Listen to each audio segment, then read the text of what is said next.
आज हम अपना सेकंड पार्ट कवर करेंगे। मोशन चैप्टर का सेकंड पार्ट कवर करने वाले हैं आज हम। चलिए स्टार्ट करते हैं। फर्स्ट है हमारा distance and its characteristics. Distance and its characteristics. देखिए डिस्टेंस क्या होती है। It can be defined as total path covered by body in any direction. मीन्स किसी भी बॉडी के द्वारा जितनी टोटल डिस्टेंस कवर की जाएगी किसी भी डायरेक्शन में, डायरेक्शन चाहे कोई भी हो, वो हमारी डिस्टेंस कहलाएगी। ठीक है, it is a scalar quantity, क्योंकि इसमें डिस्टेंस से स्केलर क्वांटिटी कौन सी होती है, अभी मैंने बताया था आपको पिछली वीडियो में। लास्ट टॉपिक था हमारा scalar quantity and vector quantity. Scalar quantity वो जिसमें हमें सिर्फ मैग्नीट्यूड की ज़रूरत हो लेकिन डायरेक्शन की ज़रूरत नहीं होती है, तो वो स्केलर क्वांटिटी कहलाती है। और वेक्टर क्वांटिटी वो क्वांटिटी होती हैं जिनमें magnitude as well as direction दोनों की ज़रूरत होती है, वो हमारी वेक्टर क्वांटिटी कहलाती है। तो जैसे डिस्टेंस अगर मैं आपको समझाना चाहूँ तो यहाँ देखिए, इस फिगर से अच्छे से क्लियर होगा। मान लो एक स्टूडेंट है जिसका होम है, ये उसका घर है, वो अपने घर से स्कूल जाता है और स्कूल की डिस्टेंस जो है वो 2 किलोमीटर है। तो होम से अपने होम से स्कूल गया, फिर वो स्कूल में छुट्टी होने के बाद स्कूल से गया मार्केट। स्कूल से जब वो मार्केट जाएगा तो 1 किलोमीटर वो मार्केट के लिए चला। फिर मार्केट से वो अपने फ्रेंड के घर गया। जब वो मार्केट से अपने फ्रेंड के घर जाएगा तो फिर से अगेन वो 2 किलोमीटर चलेगा। देन फ्रेंड के घर से वो अपने होम अगेन अपने होम जाएगा तो फिर 1 किलोमीटर, फिर उतने डायरेक्शन दी। तो ये देखो कितनी डायरेक्शन चली उन्हें, पहले होम से स्कूल 2 किलोमीटर, ठीक, फिर स्कूल से मार्केट 1 किलोमीटर, फिर मार्केट से फ्रेंड्स हाउस 2 किलोमीटर, फिर अगेन फ्रेंड के घर से अपने घर 1 किलोमीटर। तो टोटल डिस्टेंस उसने 2+1+2+1 टोटल 6 किलोमीटर डिस्टेंस उसने चली। तो 6 किलोमीटर क्या हुई डिस्टेंस, यानी distance travel in any direction क्या होती है, हमारी डिस्टेंस होती है। यानी हमारी कितनी डिस्टेंस ट्रैवल करी उसने, 6 किलोमीटर डिस्टेंस ट्रैवल करी। ठीक है, ये स्केलर क्वांटिटी होती है क्योंकि इसमें सिर्फ मैग्नीट्यूड की ज़रूरत होती है, डायरेक्शन की ज़रूरत नहीं होती है। उसका फॉर्मूला अगर हम देखें डिस्टेंस का फॉर्मूला, तो हमारे डिस्टेंस का फॉर्मूला होता है total path travelled upon time, यानी total path travel upon time distance का फॉर्मूला हो गया। यूनिट अगर डिस्टेंस की देखें तो मीटर पर सेकंड इसकी यूनिट होती है। बिगर यूनिट में देखें तो बिगर यूनिट में किलोमीटर पर आवर हो गया।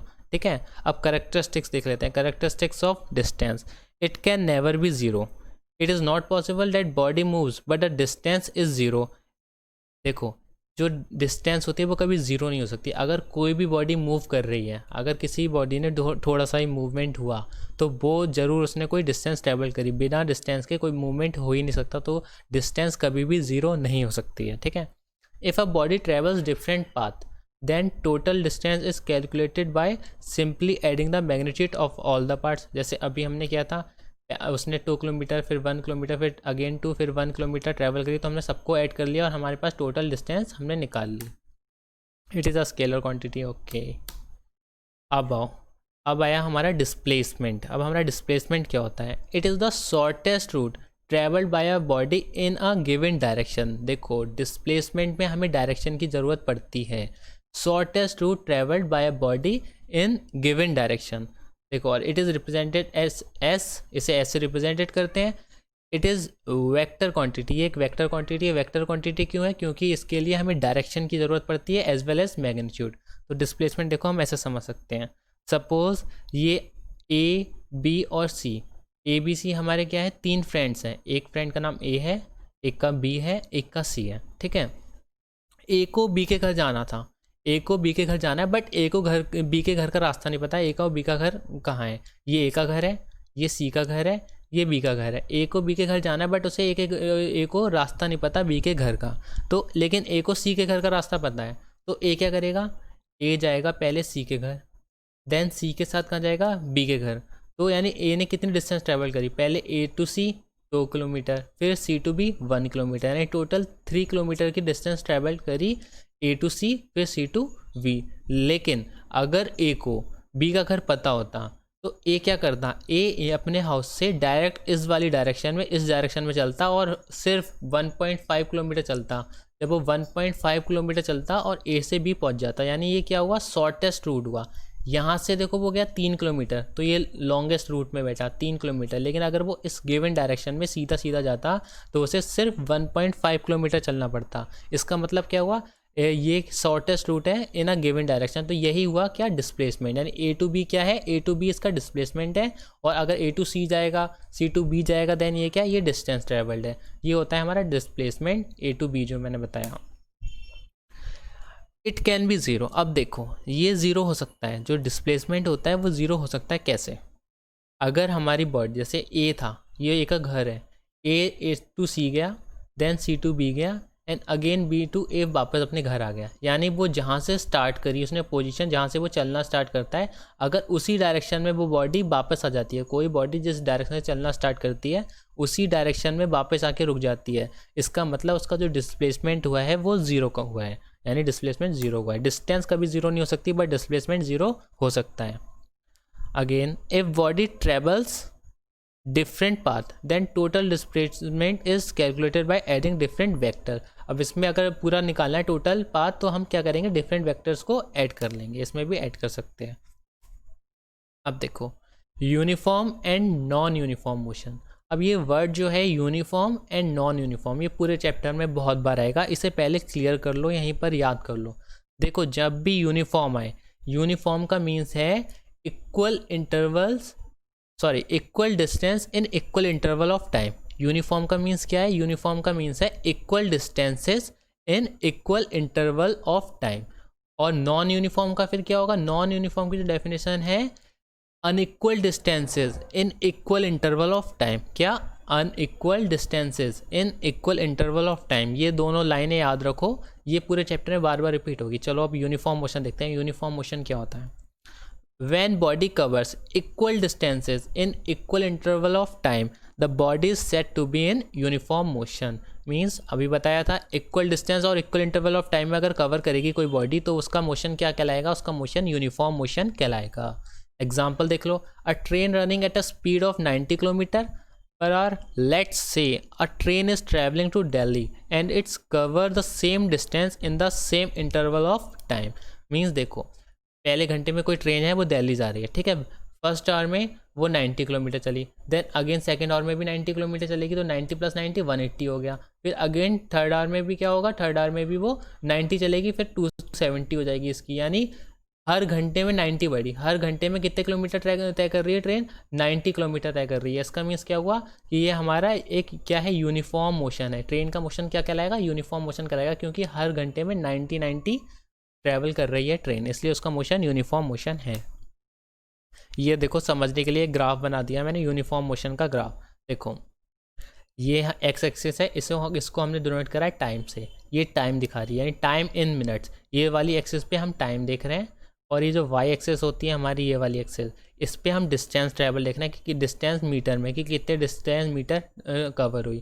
तो देखो जब 1 मिनट में जो हमारी डिस्टेंस कवर हुई वो 10 हुई, 10 मीटर डिस्टेंस 1 मिनट में कवर हो रही है, ठीक है। फिर अगेन सेकेंड मिनट 2 मिनट में क्या हो जाएगा, 10 और बढ़ जाएगी। जब 2 मिनट में 10 और बढ़ जाएगी, यानी 10 + 10 20 हो गया, यानी 20 मीटर डिस्टेंस 2 मिनट में हो रही है। फिर अगेन अब तीसरे मिनट में देखो, जब हम तीसरे मिनट में देखेंगे तो 3 मिनट में फिर अगेन 10 और जुड़ जाएगी, 10 मीटर और जुड़ जाएंगे, यानी 20 + 10 30। देखो यानी 30 मीटर डिस्टेंस किसमें, 3 मिनट में। फिर अगेन यहाँ 4 मिनट में कितने हो जाएगा, 4 मिनट में 40 मीटर डिस्टेंस हो जाएगी। ऐसे जब हमने ग्राफ बनाया तो इनके जब पॉइंट को मिलाएंगे तो हमने देखा देखो बिल्कुल स्ट्रेट लाइन आएगी, एक स्ट्रेट लाइन बनेगी। जब हम इनके पॉइंट को मिलाएंगे तो हमारी एक स्ट्रेट लाइन बनेगी। यही होता है हमारा यूनिफॉर्म मोशन का ग्राफ। यूनिफॉर्म मोशन में हमेशा स्ट्रेट लाइन बनती है, ठीक है।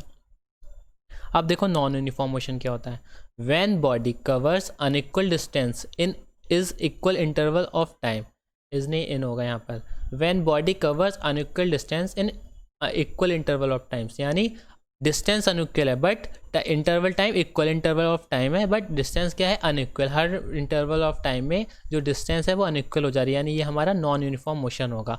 एग्जाम्पल देख लो, when brakes are applied to speeding car, let's say a car traveling to Delhi covers 40 km in 1 hour and due to huge traffic on road travels 25 km in another hour। Means क्या हुआ, पहले एक car है जो कहीं से भी दिल्ली जा रही है, ठीक है, कार दिल्ली जा रही है, ठीक है। पहले घंटे में तो उसने 40 किलोमीटर डिस्टेंस ट्रैवल करी 1 घंटे में, बट अगेन दूसरे घंटे में जो रोड पे ट्रैफिक बढ़ गया तो इस वजह से सिर्फ 25 किलोमीटर ट्रैवल करी, यानी फर्स्ट आवर में 40 किलोमीटर, सेकंड आवर में 25 किलोमीटर। इसका मीन्स क्या हुआ कि वो डिस्टेंस जो है डिफ़र कर रही है, तो यानी different distance in equal interval of time. इसका मतलब ये क्या है, हमारा नॉन यूनिफॉर्म मोशन हो गया। इसका ग्राफ देख लो, जैसे ये फर्स्ट मिनट में हमारा कुछ और था, फिर सेकेंड में कुछ और जाएगा, देन थर्ड में कुछ और होगा। कभी ये बढ़ रहा है, कभी एकदम बढ़ रहा है, कभी कम हो जा रहा है, कभी एकदम बढ़ जा रहा है, फिर कभी कम हो जा रहा है। तो ये बिल्कुल क्या है, अनइक्वल चल रहा है। ये ग्राफ बिल्कुल स्ट्रेट लाइन में नहीं आया, किन्ने की जगह किस में आया, आड़ा टेढ़ा ग्राफ है जिग-जैग फॉर्म में ग्राफ आया। इसका मतलब ये हमारा क्या है, अनइक्वल डिस्टेंस है, यानी नॉन यूनिफॉर्म मोशन है। अगर हमारा बिल्कुल स्ट्रेट लाइन आती ग्राफ की, इसका मतलब वो इक्वल हमारा इक्वल होता। अब देखो स्पीड क्या होती है। We all often say to a driver that drive carefully or drive slowly. If he drives slowly, we reach the destination late, and if he drives fast, we reach the destination early. This is all due to speed, which actually means how much distance we are covering in given direction. Means कि speed क्या होती है, अगर speed ज़्यादा होगी तो हम जल्दी अपनी डेस्टिनेशन कवर करेंगे, और अगर स्पीड कम होगी तो हम देर से अपनी डेस्टिनेशन कवर करेंगे। यानी जो डेस्टिनेशन का टाइम है वो हमारी स्पीड पर डिपेंड कर रहा है। इसकी डेफिनेशन होगी, it is defined as distance travelled by body with respect to time in any direction. यानी किसी भी डायरेक्शन में जो हम डिस्टेंस ट्रेवल करेंगे, distance travel by body with respect to time, यानी टाइम के रिस्पेक्ट में हम जितनी डिस्टेंस ट्रेवल करेंगे, डायरेक्शन हमारी कोई भी हो, तो वो हमारी स्पीड कहलाएगी। ठीक है, अब ये डायरेक्शन कुछ भी हो उसमें, यानी डायरेक्शन पे डिपेंड नहीं करता, डायरेक्शन पे डिपेंड नहीं करता। इसका मतलब क्या हुआ, ये एक स्केलर क्वांटिटी हो गई। स्पीड को हम बी से रिप्रेजेंटेड करते हैं, रिप्रेजेंट करेंगे, it is represented as V. और स्पीड का फॉर्मूला होगा डिस्टेंस अपॉन टाइम। स्पीड का फॉर्मूला क्या होता है, डिस्टेंस अपॉन टाइम। अगर हम इसकी यूनिट देख लें तो मीटर पर सेकेंड यूनिट होगी, और अगर बिगर यूनिट देखें तो वो किलोमीटर पर आवर होगी। Kilometre per hour bigger unit, metre per second small unit. It is a scalar quantity. ठीक, speed of any object can also be measured at any instant of time with the help of speedometer, whereas the distance traveled by car is measured by odometer. देखो, जो speed होती है, speed हम speedometer से measure करते हैं, और जो डिस्टेंस ट्रेवल होती है, डिस्टेंस हम मेज़र करते हैं ओडोमीटर से। कारों में दोनों ही लगा होगा, सबने देखा होगा, स्पीडोमीटर जो हमें स्पीड बताता है हमारी, ओडोमीटर जो हमारी डिस्टेंस बताता है। Speed is of 3 types. अब देखो स्पीड भी 3 टाइप्स की होती हैं। कौन कौन सी, uniform speed, non uniform speed and average speed. 3 type की स्पीड होती है, uniform, non uniform and average. अब देखो एवरेज स्पीड क्या है। In order to understand it, let's take an example. If we travel to Delhi in 4 hour and if your friend asks you about your speed, you reply 60 kilometre per hour और 40 kilometre per hour. This is average speed, as you don't reply that in first hour it was 50, then in another hour it was 45 kilometer per hour. We actually calculated by measure of total distance of your destination from where you started by total time that you took to reach. Means देखो average speed क्या है, कि जब आपको particular speed पता नहीं है, आप मान लो दिल्ली जा रहे हो, ठीक है, पहले घंटे में आपकी कार 60 किलोमीटर पर आवर से चली, अगेन सेकेंड आवर में वो 45 किलोमीटर पर आवर से चली, देन अगेन नेक्स्ट में वो 48 पहुंच गई। मींस वो वेरी कर रही है, क्या 40 से 60 के बीच में वेरी कर रही है। यानी हम वो क्या है, हमें टोटल फिक्स हमें नहीं पता कि कितनी स्पीड है हमारी, लेकिन हम यहाँ इतना कि हम कह सकते हैं कि वो 40 से 60 किलोमीटर के बीच में एवरेज चल रही है। तो हम क्या करेंगे, उसका एक एवरेज निकाल लेंगे, स्पीड का क्या निकाल लेंगे, एक एवरेज निकाल के बोल देंगे। तो क्या हुआ इसकी definition, it is defined as the total distance travelled by body divided by total time taken to cover distance. यानी हम एवरेज स्पीड कैसे निकालेंगे, स्पीड एवरेज का फॉर्मूला है टोटल डिस्टेंस ट्रेवल, कि हमारी जितनी टोटल डिस्टेंस होगी उसे टोटल टाइम जो हमें लगा, यानी टोटल डिस्टेंस दिल्ली तक की टोटल डिस्टेंस और दिल्ली तक जाने में टोटल टाइम जो लगा, उससे हम क्या निकाल लेंगे, उससे हम एवरेज स्पीड निकाल लेंगे अपनी। ठीक है, अब वेलोसिटी। अब देखो वेलोसिटी क्या है, it is the distance covered by body per unit time in a given direction. यानी distance covered by body per unit time in a given direction, यानी इसमें डायरेक्शन में, अभी तक स्पीड में हमने क्या पढ़ा, distance covered by body per unit time in any direction, यानी स्पीड में डायरेक्शन की ज़रूरत नहीं थी, बट जो वेलोसिटी होती है, वेलोसिटी में हमें डायरेक्शन की ज़रूरत पड़ती है, यानी distance covered by body per unit time in a given direction. अब डायरेक्शन की ज़रूरत पड़ी, इसका मतलब ये क्या है, ये हमारी वेक्टर क्वांटिटी होगी और इसमें डायरेक्शन की ज़रूरत पड़ रही है, तो यानी हमारी वेलोसिटी क्या है, वेक्टर क्वांटिटी, क्योंकि इसमें वेक्टर डिस्टेंस की ज़रूरत पड़ती है। और इसकी डेफिनेशन हम ये भी कह सकते हैं स्पीड इन गिवन डायरेक्शन, यानी जो भी हमारी स्पीड होगी किसी भी डायरेक्शन में वो हमारी वेलोसिटी कहलाएगी। इसका फॉर्मूला है v is equal to S vector upon T. अभी वेक्टर ही जो लगा इसे वेक्टर बोलते हैं, और ये जो वेक्टर क्वांटिटी है उसको डिनोट करने के लिए कि अगर हम किसी चीज़ को वेक्टर क्वांटिटी डिनोट कर रहे हैं कि कोई अगर हमारी वेक्टर क्वांटिटी है कुछ भी, जैसे एस हमारी डिस्टेंस है, तो डिस्टेंस हमारी वेक्टर क्वांटिटी है, इसलिए हमने इसको एरो से दिखा दिया, एरो से डिनोट कर दिया, इसका मीन्स ये वेक्टर क्वांटिटी है।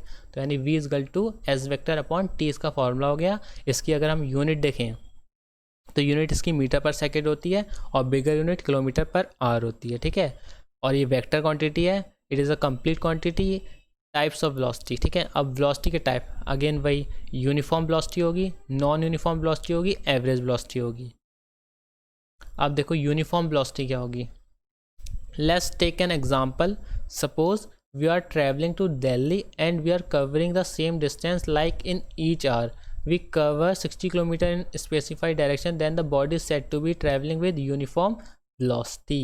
यानी अगर हम दिल्ली जा रहे हैं और हमारी जो डिस्टेंस है वो बिल्कुल कवर हो रही है, बिल्कुल सेम, एग्जैक्टली हर आवर में बिल्कुल सेम, जैसे in each hour we cover 60 kilometre, हर घंटे में 60 किलोमीटर हमारी ट्रैवल हो रही है, ठीक है, डिस्टेंस ट्रैवल हो रही है। इसका मतलब क्या है, हम यूनिफॉर्म वेलोसिटी से चल रहे हैं।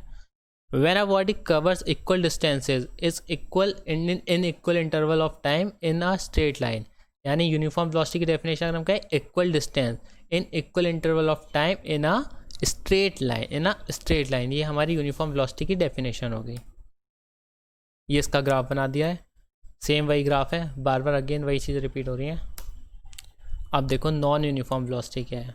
नॉन यूनिफॉर्म वेलोसिटी क्या होती है, when body covers unequal distances in equal intervals of time not in a straight line। मतलब unequal डिस्टेंस इक्वल नहीं होगी हमारी इक्वल इंटरवल ऑफ टाइम में, और not in a straight line, और यहाँ तो स्ट्रेट लाइन में भी नहीं होगी, यहाँ हो सकता है स्ट्रेट लाइन में हो बट जो डिस्टेंस होगी वो हर घंटे अलग अलग कवर हो रही होगी, इसे ही हम बोलेंगे नॉन यूनिफॉर्म वेलोसिटी, यानी not in a straight line and unequal distances in equal interval of time. क्या होगा, ये नॉन यूनिफॉर्म वेलोसिटी हो जाएगी हमारी। एग्जांपल देख लो, a car running towards north on busy road with variable velocity, यानी कार रन कर रही है नॉर्थ की तरफ एक बिजी रोड पे अलग अलग वेलोसिटी के साथ, ठीक है। Initial velocity is denoted by you. अब ये देखो, ये इंपॉर्टेंट चीज़ है, न्यूमेरिकल में आपको बहुत हेल्प करेगी। ये initial velocity denoted by U and final velocity is denoted by V. Means देखो, इनिशियल वेलोसिटी को हम यू से डिनोट करते हैं, फाइनल वेलोसिटी को हम वी से नोट करते हैं, ये तो चलो क्लियर हो गया। बट अब ये देखो, ये यू और वी को हम पता कैसे चलेंगे। यहाँ देखो, इस फिगर में आओ, देखो ये मान लो एक ए पॉइंट है हमारा, ये हमारा ए पॉइंट है एंड ये हमारा बी पॉइंट है, ठीक है। सपोज एक कार है जो अभी ए पॉइंट पे रेस्ट पे है, यानी ए पॉइंट पे रेस्ट पे रुकी हुई है, ठीक है। फिर वो मूवमेंट स्टार्ट करती है, फिर वो चलने लगती है, और कहाँ चलते चलते कहाँ जाती है, वो बी पॉइंट पे जब पहुँच जाती है। तो जब कार रुकी होगी, और जब कार इस टाइम ए पॉइंट पे रेस्ट पे थी, जब कार रुकी होगी तो उसकी वेलोसिटी क्या होगी, ज़ीरो, उसमें कोई स्पीड ही नहीं होगी, वो रुकी होगी, यानी उसकी वेलोसिटी क्या होगी, ज़ीरो होगी। तो जो पहले वाली होती है उसे हम बोलते हैं इनिशियल वेलोसिटी, यानी जहाँ वो स्टार्टिंग पॉइंट पे थी, यानी स्टार्टिंग पॉइंट पे यहाँ पर कार रेस्ट पे थी, स्टार्टिंग पॉइंट ए था और ए पॉइंट पे कार रेस्ट पे थी, यानी इसकी इनिशियल वेलोसिटी जो है वो यू क्या है, ज़ीरो है। बट जब वो बी पे पहुंची, यानी वो मूवमेंट हो गया, उस पर वो चलने लगी, तो उसकी जो स्पीड है वो 5 किलोमीटर पर आ रहा है। क्या है, स्पीड 5 किलोमीटर पर आवर, तो यानी इसकी वेलोसिटी जो है वो क्या नाम है, कितनी हो गई, 5 किलोमीटर पर आवर हो गई, ठीक है। ये इसकी वेलोसिटी हो गई। अब अगेन नीचे वाली फिगर में देखो, सपोज यहाँ पर एक कार है ए, ठीक है, कार चल रही है 5 किलोमीटर पर आवर की स्पीड से कार चल रही है, ठीक है। कार ए है जो हमारी 5 किलोमीटर, वो पॉइंट ए है, पॉइंट ए पे कार हमारी चल रही है 5 किलोमीटर पर आवर की स्पीड से, ठीक है। इस डायरेक्शन में हमारी कार चल रही है, ठीक है। फिर यहाँ देखो, अब बी पॉइंट पे क्या होता है, वहाँ कार ने ब्रेक मारा और कार रुक गई। ए पॉइंट से कार चल रही थी, स्पीड में थी, बट बी पॉइंट पे जाके कार रुक गई। इसका मतलब क्या हुआ, पहले इनिशियल वेलोसिटी में क्या था, इनिशियल वेलोसिटी यानी स्टार्टिंग, जहाँ से कार स्टार्ट कर रही है, यानी ए पॉइंट पे जो कार थी वो 5 किलोमीटर पर आवर की स्पीड में थी, यानी इनिशियल वेलोसिटी हमारी क्या हो गई 5 हो गई, ठीक है। बट बी पॉइंट पे पहुंचकर कार रुक गई, यानी रेस्ट में आ गई, रेस्ट में आ गई यानी वेलोसिटी हमारी क्या हो गई 0 हो गई, यानी हमारी फाइनल वेलोसिटी वी क्या हो गया, वी हमारा 0 हो गया, यानी वी इज इक्वल टू यहाँ पर 0 हो गया। ये हमारी initial velocity and final velocity. ये वेलोसिटी टाइम ग्राफ दे रखा है मैंने। अब देखो एवरेज वेलोसिटी, एवरेज वेलोसिटी क्या होगी, it is actually an arithmetic mean of initial velocity and final velocity for given time. देखो एवरेज वेलोसिटी का फॉर्मूला, एक फॉर्मूला ये है इनिशियल वेलोसिटी और फाइनल वेलोसिटी का अरिथमेटिक मीन, मतलब initial velocity plus final velocity upon 2, ये ऐसे भी हम निकाल सकते हैं एवरेज वेलोसिटी। और एक फॉर्मूला हमारा ये भी होता है average velocity is equal to total displacement upon total time, यानी और it can be defined as total displacement per unit total time taken, यानी पूरी टोटल डिस्प्लेसमेंट टोटल टाइम में जो हमारा कवर होगा वो हम इसे क्या कहेंगे, उसे हम बोलेंगे एवरेज वेलोसिटी। यानी हमारी एवरेज वेलोसिटी हम कैसे निकालेंगे, total displacement upon total time.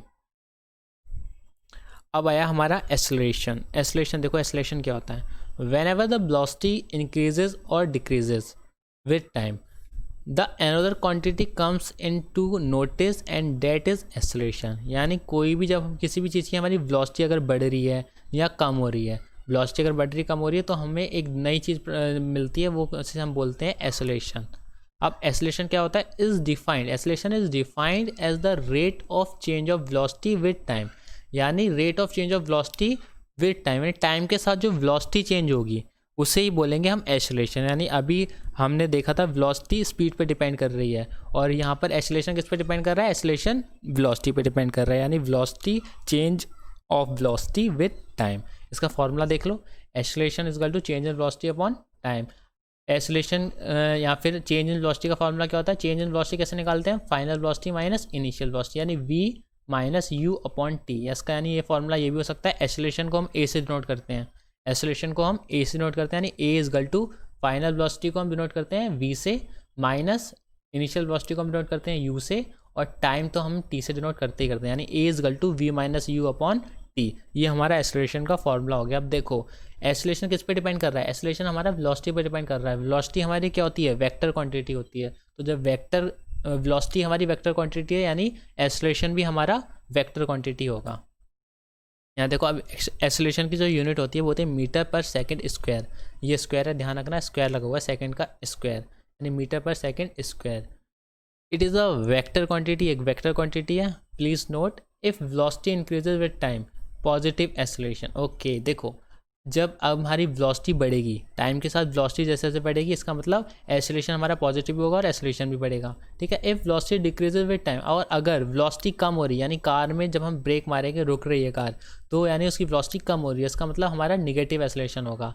Velocity बढ़ेगी तो पॉजिटिव एक्सेलरेशन, वेलोसिटी कम होगी यानी निगेटिव एक्सेलरेशन, और ऐसे निगेटिव एक्सेलरेशन को हम रिटार्डेशन भी बोलते हैं। आप देखो टाइप्स ऑफ एक्सेलरेशन, अगेन वही uniform acceleration, non uniform acceleration और रिटार्डेशन।